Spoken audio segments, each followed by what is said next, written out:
Hello everyone, Assalamu alaikum. Welcome to Classic Entertainment Channel. This is Samreen Shah and welcome back again.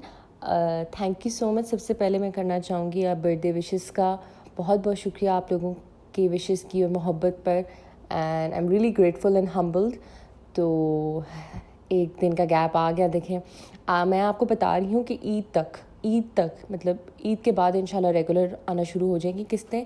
Eid तक जो है वो basically एक दिन छोड़ के किस्तें आएंगी और किस्तों की थोड़ी सी जो है तादाद छोटी होगी क्योंकि मसरूफियत बहुत बढ़ गई है, गर्मी बहुत बढ़ गई है. वैसे अल्लाह का शुक्र है कि कल के दिन ही जो है वो बारिशें कुछ जगह पे शुरू हो चुकी थी, कम से कम मेरी साइड पे. तो मौसम थोड़ा सा भला हो गया था तो आज मेरे लिए किस्त लिखना बहुत आसान था. बट इन दिस वेदर और ये जो मसरूफियात की वजह से आपको थोड़ी सी तकलीफ़ बस ईद के दिनों में देनी होगी कि आपको एक एक दिन का गैप मिलेगा और थोड़ी सी किस्त छोटी होगी. तो इसके लिए बस आप थोड़ा सा मुझे सपोर्ट और तावन की ज़रूरत है. उसके बाद इंशाल्लाह किस्तें भी लंबी आएंगी और थोड़ी सी डेली भी होना शुरू हो जाएंगी.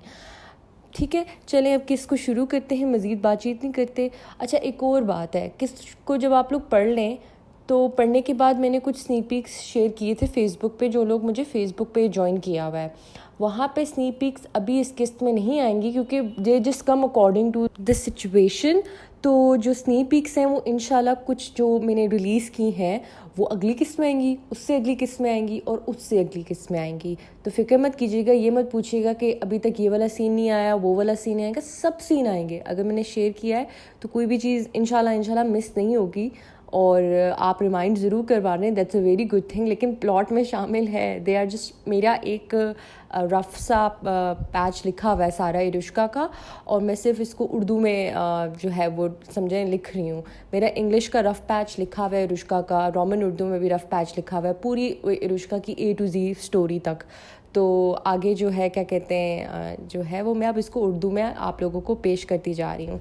ठीक है, तो अब मज़ीद बात नहीं करते, किस्त को शुरू करते हैं. आज की किस्त थोड़ी सी बिटर स्वीट है, थोड़ा सा इंटरेस्टिंग है, लेकिन आगे आपके लिए बहुत सरप्राइजेस. ख़ासकर मैं आपको इतना बता दूँ कि ईद की किस्त आप लोगों के लिए बड़ी स्पेशल होगी. It's gonna be full of romance, full of thrill and action and आपका फेवरेट मोमेंट भी शायद उस किस्त में आ सकता है. No dream sequence, no nothing, it's gonna be really special. चलें शुरू करते हैं. इरुष्का एपिसोड 22. समरीन शाह. इरहा घर के दरवाजे के करीब पहुंच गई मगर इसे डर लग रहा था. पापा हंगामा करेंगे वो तो इसकी आदी थी, लेकिन पापा को सब पता होता था अगर इसका झूठ पकड़ा गया और पापा ने बता दिया कि वो एली के साथ पंगे करके आई है तो वो किस्सा बंदे को मारने के बजाय एली की पिटाई की तरफ हो जाएगा और वो ये हरगिज़ नहीं चाहती थी. इसने घर पे बेल बजाई. जेब से चाबी निकालना मुश्किल था. दरवाज़ा एलेक्स ने खोला और इसने इरहा को देखा, फिर इसके बाजू को, फिर इसकी आंखें फैली. ओ खुदाया, ये क्या करके आई हैं आप? वो रशियन में तेज़ी से बोला. देखा, ये नहीं पूछा कि क्या हुआ है, आप ठीक हैं, क्या करके आई हैं, भला बताओ. ये कोई बात है पूछने वाली? कुछ नहीं, बाइक से छोटा सा एक्सीडेंट हो गया था. वो सर झुकाकर अंदर आई. मम्मी घर पे नहीं थी, इसे पता लग गया था, लेकिन सामने सोफे पे 2 बंदे बैठे थे जिसे देखकर इसे सांप ज़रूर सूंघ गया. नाना ममोआ और पापा एक दूसरे से बात करते हुए अब इसे देखने लगे. जब इरू की तरफ ध्यान गया और इसको इस हालत में देखा तो इसका मुंह खुल गया. सबसे पहले सिकंदर इसकी तरफ आया. डोना प्रिंसेस, ये क्या करके आई हो? वो इतना परेशान हो गया कि इसके हाथ को देखने लगा. वो बाइक से गिर गई थी तो फ्रैक्चर हो गया. माइनर सा ठीक हूँ, इसने जल्दी से कहा. फ्रैक्चर? बाइक से गिरी हो तुम? कैसे? आहिस्ता आहिस्ता सिकंदर की आवाज़ बुलंदियों की तरफ जा रही थी. इसने महसूस किया कि हदाद बड़े गौर से इसे देख रहा था. मसला ये था कि ये ज़रूर था कि पापा की नज़रों से बचना इतना आसान नहीं था, लेकिन वो इनकी बेटी थी, कभी कभी आंखों में धूल झोंक लेती थी. मगर इस मामले में सामने बैठा शख्स इसे पकड़ सकता था क्योंकि वो डॉक्टर था और वो भी आम डॉक्टर हरगिज़ नहीं था. मैं वाकई ठीक हूँ हदाद, इसे चेक करो और हम हॉस्पिटल चल रहे हैं तुम्हें एडमिट करवाने. ये आम फ्रैक्चर नहीं लग रहा. एलेक्स, इरहा के लिए पानी लाओ और गाड़ी निकलवाओ। नहीं, मैं चेक करवा आई हूँ। तुम्हारा एक्सीडेंट हुआ था तो हम में से किसी को कॉल क्यों नहीं आई? असूली तौर पे आ जाती थी। और बाइक का क्या किया? सिकंदर पैनिक मूड में था, बार बार तकलीफ से बेटी का हाथ देख रहा था। इसका सर चूमा, वरना वो भी ठंडे दिमाग से जान लेता क्या मामला है। मगर हदाद बड़े गौर से खड़े होते हुए इसके सामने आया। तुम सवाल जवाब छोड़ो, तुम्हारी माँ को मैं अब कैसे संभालूंगा? अब बताओ, किसने तुम्हें टक्कर मारी है? तुम तो अच्छी बाइकर हो, मैं मान ही नहीं सकता। शुरू में तुम पर इतने गार्ड्स रखवाए ताकि तुम किसी भी लम्हे गिरो ना, और तुमने ही मुझे साबित कर दिया, तभी आज़ादी मिली। किसी और की गलती थी ना? नाम बताओ, इसकी गाड़ी या बाइक, जो भी, जल्दी बताओ। पापा को हार्ट अटैक आने की देर थी जब इरहा बोली। पापा, बिल्ली आ गई थी बीच में और बाइक रिपेयर के लिए भेज दी है। तुमने खुद या तुम्हारे किसी और ने? और पुलिस की तरफ ये मामला नहीं गया? हदाद बड़े सुकून से इसे सवाल कर रहा था। एलेक्स पानी लाया और सिकंदर ने इसे पानी पिलाया। और तुम आइंदा से इसके पीछे साए की तरह रहोगे। बहुत हो गया। तुम्हें कुछ हो जाता तो मैं जी पाता? इसने बड़े प्यार से इरू को पानी पिलाया, लेकिन लग रहा था पापा इस बिल्ली का भी हशर कर देना चाहते थे। वो अपने रिश्तों के मामले में हद से ज़्यादा हसास थे। पापा ऐसे बिहेव करेंगे तो मेरे काबू बनने में मुश्किल हो जाएगी। तुम्हारे अच्छे बुरे भी काबू का नाम ना लें इस वक्त। एक खराश तुम पर बर्दाश्त नहीं कर सकता और चली हो मौत से खेलने। इस वक्त पापा से बहस बेकार थी। पापा ने सख्ती से इनकार ही कर देना था इसका ख्वाब। और तुम देख क्यों नहीं रहे इसे, ताकि इसे ले जाऊं? ठीक है सिकंदर, माइनर सही हुआ है, कुछ दिन आराम करे, इसे छेड़ना ठीक हो जाएगा। मुझे तसल्ली नहीं है, और ये क्यों लड़का नहीं है जो आराम से जाने दूं? डॉक्टर को बुलाओ। इरू, चलो कमरे में। अब रे को भी हैंडल करना, इसको कहता हूँ रात तक आए ताकि मुझे तसल्ली हो जाए। पापा प्लीज़ काम डाउन, मैं वाकई ठीक हूँ। लेकिन सिकंदर उठ गया। अब एलेक्स की शामत आ रही थी और वो फ़ोन निकालकर किसी डॉक्टर को फ़ोन कर रहा था। इसने परेशानी से हदाद को देखा। आप मुझे ऐसे क्यों देख रहे हैं? बाइक से नहीं गिरी ना? किसी की पिटाई लगाई है? इरहा का मुंह खुल गया। नहीं, सच में हाथ फ्रैक्चर हुआ है, इसने तेज़ी से कहा। इरू, तुम मेरे नज़रों के सामने बड़ी हुई हो, मैं तुम्हारे रग रग से वाकिफ़ हूँ। वो बाप है तुम्हारा, वो भी मिनटों में जान लेगा, ज़रा इसका पैनिक मूड कम हो जाए। लेकिन क्यों लगाई पिटाई? और ये बाइक कहाँ छोड़ के आई हो?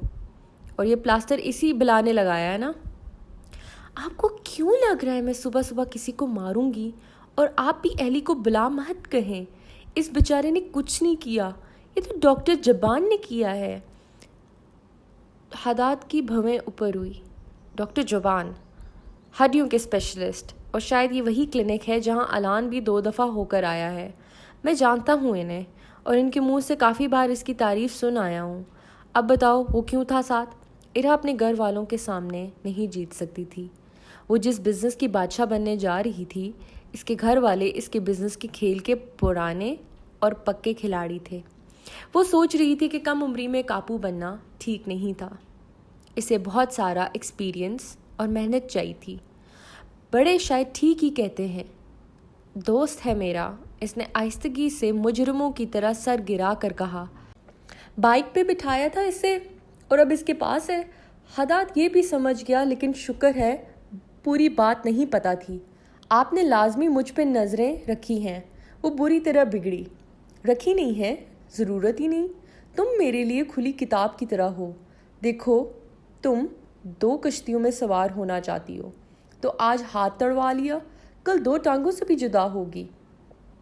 आप बहुत बुरे हैं नाना, मैं यहाँ तकलीफ़ में हूँ और आप मुझे चेक करने के बजाय नेगेटिव बातें कर रहे हैं।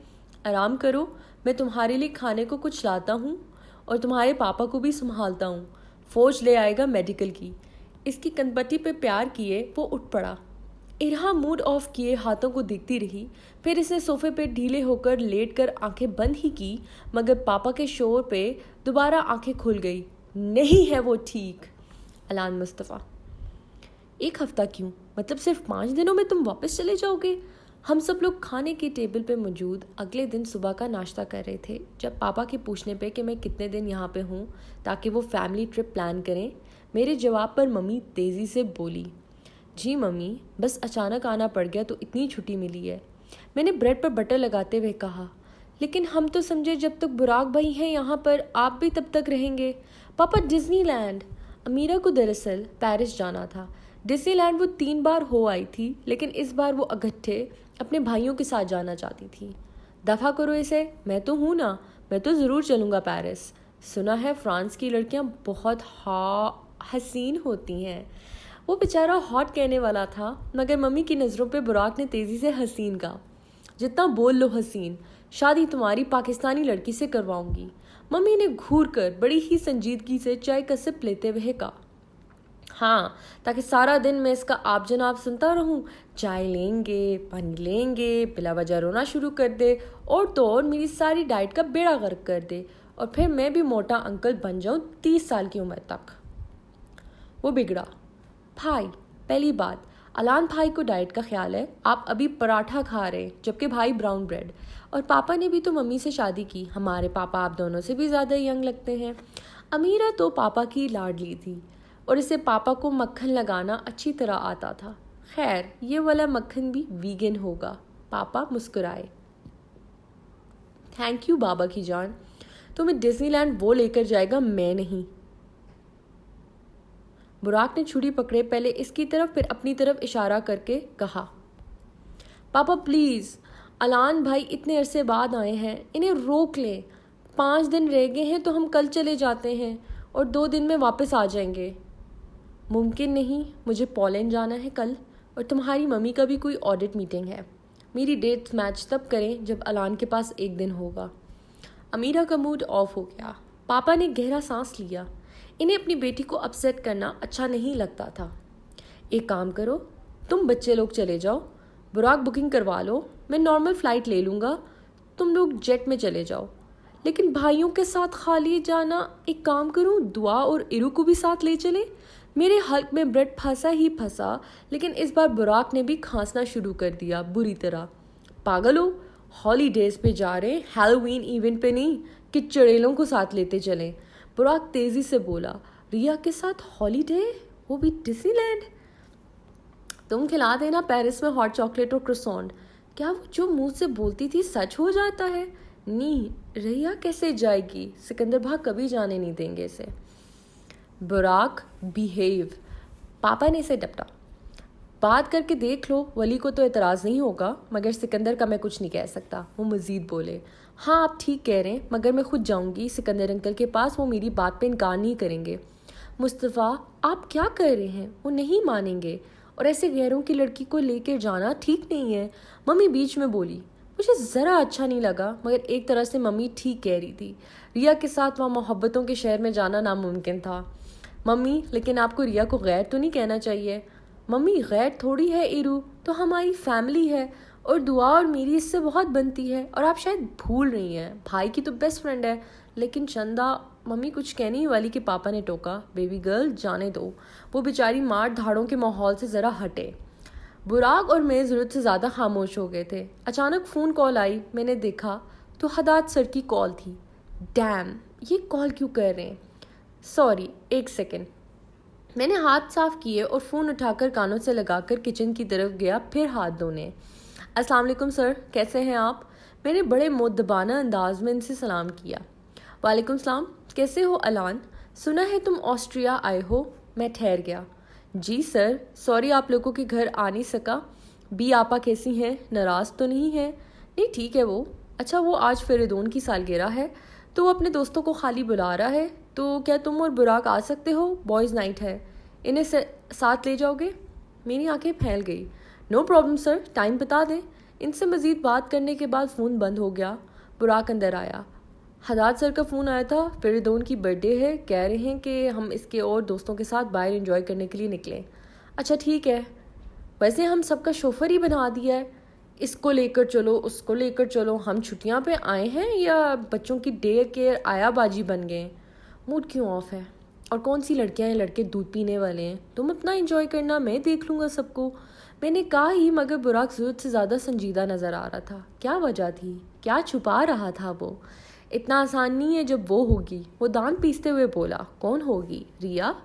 अजीब सा गुस्सा मुझे अपने घेरे में ले गया। देखो, मैं जानता हूँ तुम रिया से मसले हैं, लेकिन वो मेरी बहुत अच्छी दोस्त है बुराक, प्लीज़ रिस्पेक्ट हर। इसकी कौन बात कर रहा है? फिर बुराक चुप हो गया। इससे पहले मैं कुछ कहता या पूछता, मम्मी और अमीरा प्लेट्स वगैरह लेकर अंदर आ रही थी। इरहा इतनी देर अपना झूठ नहीं छुपा सकी। एलेक्स का बच्चा पता कर आया कि इरहा बाइक से नहीं गिरी, किसी से पंगे करके आई है। अब इसने कैसे पता लगाया, इतना मुश्किल भी नहीं था इनके लिए। इरहा को दीवार पे मुक्का लगा था तो जख्मी हो गई। इसके साथ अलान भी था। ये खबर खैर किसी ने नहीं बताई। शायद नाना को पता हो और उन्होंने छुपा लिया हो, और वो जानती थी क्यों। क्योंकि पापा ने इस लड़के को बाद में पहले एली का गिरबान पकड़ना था। कल से वैसे ही पापा और मम्मी ने ज़मीन और आसमान एक किया हुआ था। उठी ही थी जब मम्मी ने इसे इतला दी कि पापा गए हैं इस लड़के का हशर करने। तुम्हें कितनी दफ़ा कहा है इरू, प्लीज़ इन पंगों में मत पड़ा करो। क्यों अपनी माँ की जान लेने पे तुली हो? मुझे मजबूर करी हो तुम्हारे लिए कुछ फ़ैसला लूँ। माँ से प्यार तो मिला मगर धप्पे अलग पड़े। अब इसके साथ धमकियाँ मुफ्त में सुन रही थी। आप खामोश रहती अगर आपके सामने पापा की कोई इंसल्ट करता। मैं जानती हूँ आपका जवाब नहीं होता। आप जितनी पॉजिटिव हैं पापा को लेकर मम्मी, उतनी ही मैं हूँ। और मम्मी, मैं बिला वजह नहीं छेड़खानी करती, लोग खुद उकसाते हैं मुझे। बस बहुत हो गया, कोई कुछ कहे। तुम्हारे पापा के पास फौज की कमी नहीं है। इसने देखना होगा, वो देख लेगा। तुम्हारे आगे हाथ जोड़ती हूँ इरू, हम पे रहम खाओ, बख्श दो, मज़ीद टॉर्चर ना करो माँ को।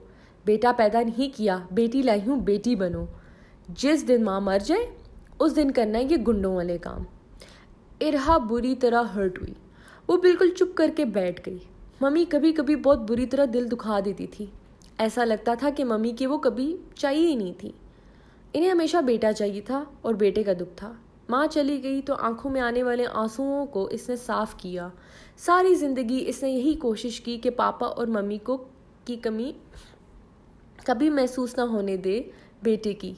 इसे छोटे से लेकर बड़े ज़ख्म तक माँ बाप से छुपाए और लड़कियों की तरह रोने के बजाय हमेशा इजी लेकर इन्हें ही रिलैक्स किया। जैसे कि अब वो लड़की थी, इसके जज्बात भी सारे नस्वानी ही थे, लेकिन कुछ चीज़ें इसे बाप से मिली थी। मार धाड़, इंसाफ के लिए खड़ा होना और हक के लिए लड़ना, खून खराबा वगैरह वगैरह।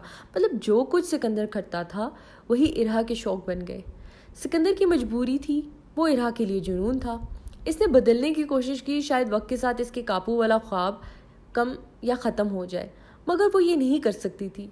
इसके खून में शामिल था लोगों की मदद करना और बुरे लोगों का खात्मा करना। दिल हल्का करने के लिए ठीक हाथ से इसने लैपटॉप उठाया और लड़की की इन्फॉर्मेशन निकालने में मसरूफ़ हो गई। इसके घर का और इसका सारा बायोडाटा निकालने लगी। दुखी होने का फ़ायदा नहीं था, ना मम्मी ने बदलना था और ना ही इसने। आधे घंटे में इसका एड्रेस निकाल कर वो उठी और नीचे आई। अब किधर जा रही हो? माँ खुद भी आंसू साफ कर रही थी, गुस्से से बोली। पापा की टॉर्चर सेल, जहाँ वो उसे मार ना दें। आप ठीक कह रही हैं, हमें पंगों में नहीं पड़ना चाहिए। छोड़ दो, जाके आराम करो, तुम्हें इजाज़त नहीं है वहाँ जाने की। मैं ऊपर फ्लोर पे ही होंगी और नहीं जाऊँगी, बस मुझे पापा से बात करनी है। इरहा, तुम मुझे क्यों तंग करती हो? फिर मम्मी, आप मुझे इस दुनिया में ना लाती। इरहा फट पड़ी। रिमशा की आंखें फैली। मैं जानती हूँ आपको बेटा चाहिए था और मैं आ गई। आप आई एम सॉरी। मैं ठीक है, आपको इरहानी जूनियर दाऊद चाहिए था, लेकिन कुछ चीज़ें ना मेरे इख्तियार में है ना आपके। I am sorry. नहीं जाती पापा के पास, ठंडी हवा खाने जा रही हूँ, आ जाऊँगी 10 मिनट में। Once again sorry. वो तेज़ी से चली गई बाहर। एक गार्ड यूस्टस खड़ा था, चलने ही वाला था तो इरहा भड़की। Don't follow me, otherwise my temper won't be sweet. वो चल पड़ी तो वही इसी वक्त शेरू आ रहा था। शेर अफगन ने चौंक कर इरहा को देखा, जो हाथ में प्लस्तर लगाए किसी की शामत लगाने जा रही थी। लगता है इरू खाला। 14 साल का शेर अफगन पूरी ही अदाद की कॉपी था। हाइट इरहा से 1 इंच छोटी थी, मगर वो ज़रा सा सेहतमंद था, इसलिए बड़ा लगता था। हल्के से लंबे शैगी भूरे बाल में वो जीन्स और ग्रीन शर्ट में मलबूस इसकी तरफ आया। जारी है अगली किस्त में क्या होगा? क्या इरहा दाऊद जो है अपने फादर के टॉर्चर सेल में जाएगी? क्या जो है इरहा उस लड़की की बायोडाटा इन्फॉर्मेशन, जिस लड़की की उसने जान बचाई थी, उसके पास जाएगी? या फिर उसकी मुलाकात अलान मुस्तफ़ा से होगी? और लास्ट बट नॉट लीस्ट, क्या इरहा और अलान पेरिस जाएंगे मोहब्बतों के शहर में? और वहाँ क्या होगा? इसको जानने के लिए अगली किस्त का इंतज़ार करें। अगर आपको किस्त कल तक चाहिए है तो मुझे जो है वो प्लीज़ प्लीज़ प्लीज़ आप एटलीस्ट 3 या 3.5 के व्यूज़ दें। देखिए, मैंने कहा था कि मैं रुश्का पे डिमांड नहीं करूँगी। मैं मंडे जो रिश्का की हफ्तों की जो किस्तें होती हैं उसमें मैं डिमांड नहीं करूँगी, लेकिन ये जो मेरा गैप आ रहा है ना उसमें मुझे मसरूफियत में निकालना बड़ा मुश्किल है। तो कोई प्रेशर नहीं है, कोई फोर्स नहीं है, एक दिन छोड़ के ही आएगी। लेकिन अगर आप लोग कमेंट्स करेंगे, व्यूज़ देंगे, इंटरेक्शन करेंगे तो हो सकता है कि मैं आज ही रात को बैठ के अगली किस्त लिख के Ramsha Khan the video editor को भेज दूँ। क्योंकि मेरा, आप लोग कह रहे होगे कि समरीन शाह तो वादे के ख़िलाफ़ है। मैंने कहा देखिए, मैं रेगुलर दे रही हूँ, अल्हम्दुलिल्लाह एपिसोड 22 आ चुकी है, आप लोगों ने पढ़ भी ली। और मसला मेरा नहीं है, मैं तो लिख के फ़ौरन दे दूँ आपको। इसमें वॉइस ओवर भी होता है, वीडियोस बनती हैं, एडिटिंग होती हैं। तो हमारी जो एडिटर्स भी होती हैं ना वो भी इंसान है, उनको भी इंसानों की तरह ट्रीट करना है। वो भी डिफरेंट काम कर रही हैं। जैसे रमशा खान की जितने भी आप लोग ये यूट्यूब पे दूसरे नॉवेल्स की वीडियोस देख रहे हैं, दरियाए इश्क देख रहे हैं, अपना बना ले देख रहे हैं, ये जुनून है, ये इश्क आयत नूर का आई गेस ये नावल है, वो सारा काम रमशा कर रही है। हुरिया मलिक का नावल आप लोगों ने पढ़ा, आशुफ्ता दिल और जितने नावल्स हैं, तो उन पे ये बड़ी भारी जिम्मेदारी होती है। तो मुझे उसका भी ख्याल रखना है। तो आप लोग भी कोशिश करें कि हमारी टीम की जो बहुत मेहनत है उसको अप्रिशिएट करें, व्यूज़ दें। व्यूज़ से मुझे नहीं फ़ायदा होगा, मेरी माशाल्लाह से टीम को फ़ायदा होगा, जो मेहनत कर रही हैं। तो उनका भी ख्याल रखना है, उन पे भी प्रेशर डाल के देना नहीं है ना। एटलीस्ट कुछ फ्रूटफुल हो, कोई फ़ायदा हो। तो आपके व्यूज़ की, कमेंट्स की, लाइक्स का इंतज़ार है, क्योंकि ये लाइक्स और ये मोहब्बत और व्यूज़ मुझे नहीं मिलेंगे, मेरी टीम को मिलेंगे। तो मिलते हैं अगली किस्त में। अल्लाह हाफ़िज़।